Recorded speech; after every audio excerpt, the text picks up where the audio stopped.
Hey guys, welcome back to the channel. Well, I'm going to finally get the Ameta S20 Lite little brushless drone out for its test flight. It's warmed up. It's not super windy today. There's a bit of a breeze, but with the brushless motors I think we'll be able to handle this. So I'm going to get it out for its test flight today. And this has an SD card, so it does say it records in 4K, but I can tell you right now, and I see I'm missing an SD card, so I got to go grab that. It's down in the basement. But it only records right around 1080p. The resolution is definitely not 4K.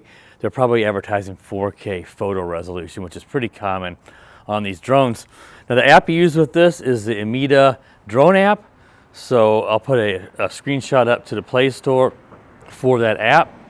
And that's what you're going to use whenever you do fly this little drone. So let me go grab the SD card, get the drone bound with the controller and the Wi-Fi feed to the app on my phone, and we'll get it up in the air, so I'll be right back. All right, so I got the SD card, the micro SD card, I should say, in the drone.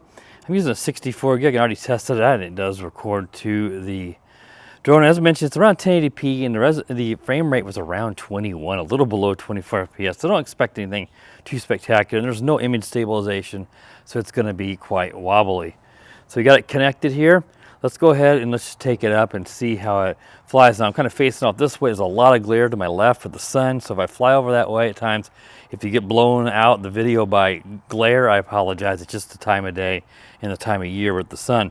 So before we take off, let's start recording video.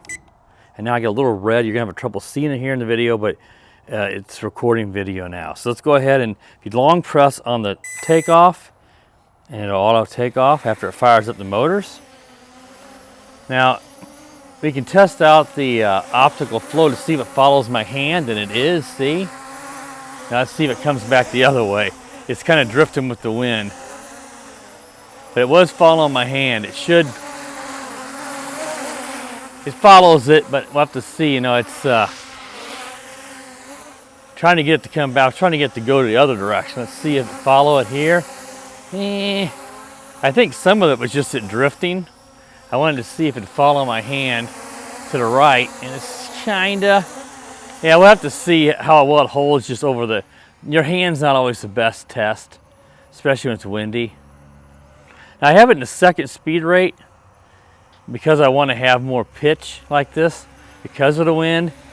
Here's the yaw, not too quick. If I go to the slowest rate though, the yaw is slower, and it's not, you can see a little pitch it has, maybe 15-20 degrees pitch.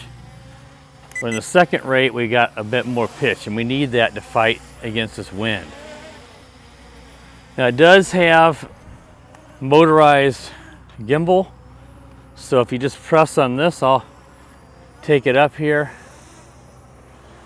and look this way, and we can tilt the camera down here, and there I am. Yeah, it's holding okay. I do think the optical flow is working, but you know, following your hand is not always the easiest way. You can see it's holding position here, and there's a decent wind blowing right at it, so it definitely is working. One thing to keep in mind with optical flow is it doesn't always work well really close to the ground, and my hand was probably too close to the camera. Some drones it'll work that way. That's why I test it with the hand, but they don't always work right. This is working quite well at this height. I'm just going to put the camera back up some, and you can see there's that sun glare in the camera. But brushless motors is going to help out a ton, even on the 1S battery that it's using. Now it has like a circle type, there's different names for it, but basically it's not a circle me mode, but it's just in these, like, they're not really loops, but I guess you could call it that. And we can try that first, and then we'll try the 3D flips as well. So let's just, over here, take it up a little bit, and let's see if it starts doing, there we go, see? Ooh, I gotta give it input. See, you give it some input, and then it'll stop, because you can see it starts going. And with the wind, it's gonna be tough. It's not really holding position whenever it's trying to move. Let's take it over here, and we have a little more room and do that. See? And now I'm gonna give it forward throttle so I don't hit the house. Ooh, came close. You need to make sure you have a good wide open area to do that. And really, you can do that just with your sticks. You don't need to automate that. And then here's the 3D flip. So let me get it out in front of me here. It's easy to do flips when you have the rear end or the butt of the drone facing you. That way you have your orientation is as easy as to see. Your orientation is going to be correct. Right, left, forwards, forward, back, back. So let's try it, and then the way we want to flip, and there we go. Now the video, I don't know if it'll be out of sync because these goofy frame rates and stuff, it's possible that I'm filming this at 60 FPS. It is possible that the flips and the stuff could get out of whack or out of sync with the video, and that happens because this is not filming at a frame rate that really works well with 60. But I like to do 60 just because it's nice and smooth for you guys, even though it's harder to edit. It doesn't have that choppiness. Gives you a better idea how the drone and RC cars and boats and all that perform when you get a nice smooth picture, a video.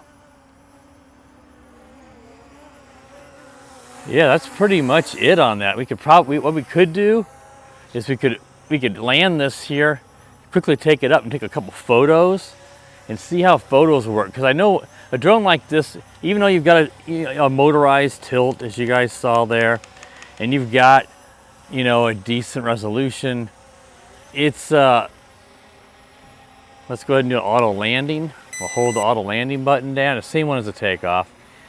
You have no stabilization, so the video is going to be super rocky. We'll see if there's any jello wobble or anything like that in it. Jello wobble is what it looks like you're looking through a bowl of jello, they call it. That's just from all the vibrations. And cameras and the drones have gotten better. Brushless motors helps. Brush motors with the gears tend to have more vibration than the brushless. Let's go ahead and stop recording video. All right, so you guys saw the video sample. Let's take it up and take a couple photos before the battery goes dead. So let's just do another auto takeoff. Because a drone like this, if you're on a budget, and this drone shouldn't be too expensive. Ameta was kind of to send us out for review, so I did not have to pay for it. So I don't know the cost of it offhand, but drones like this are usually best with photos because at least the photos is just one still frame of a video basically. So let's go ahead and take a photo off towards the old farmhouse. And it made a little sound. You saw a little flash on the screen of the app, which I'm not recording the app here, but I don't want to film towards the sun because you're just the picture's gonna get blown out. Let's just take it up, and this has got brushless motors, so we got good power. And let's just take a picture off towards my the subdivision. Now the horizon's a bit crooked. That's just because there's no gimbal. Let's take a photo here. It's holding position pretty good. And we should have a photo there. Let's tell it to come down. There it goes. It was taking its time for a moment. Overall, this is a nice little flyer. I mean, the brushless motors, you get sufficient power even on 1S. Like I said, I like to have 2S or better on brushless, but you see a lot more of these 1S, partially because, for one, the drone is well under 250 grams. So there's no registration required here in the United States for this drone. They can get by with 1S.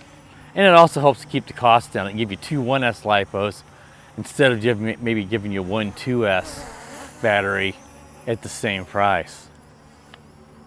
Yeah. I don't think there's really much else to test with this. All we can do is fly it till the battery goes dead, but you know, we already have a good flight time, I think, for this little, basically a toy drone. The toys are all going brushless now. And I had this drone on for a minute or two before I flew it because I was making sure that the SD card recorded and all the stuff you do when you're reviewing. You want to make sure that everything connects and it works so you don't come out, record a video, go inside, and then find the SD card has no video on it. Trust me, I've had that happen and it sucks. Well, let's just go ahead and we'll just manually land it and we're all done. All right, so we should have some video and some photos there for you guys to see. Overall, not a bad little drone. I do like the little blue accent lights on the drone, and there's some red that flashed there. I think it was telling me that the drone's like, you know, out of its level orientation. That's kind of interesting. It goes red, almost like it's telling you there's an air, because it doesn't do it otherwise. right, if you're interested in a drone from Ameta, there'll be a purchase link down in the video description to this from Amazon. It is an affiliate link and it will help the channel out, but it doesn't cost you any extra. While you're at it, make sure you subscribe to the channel. If you're new to the channel as well, click the bell when you're notified when I do upload new videos, you'll get notified. And as always, guys, have a wonderful day. The power of the dark side.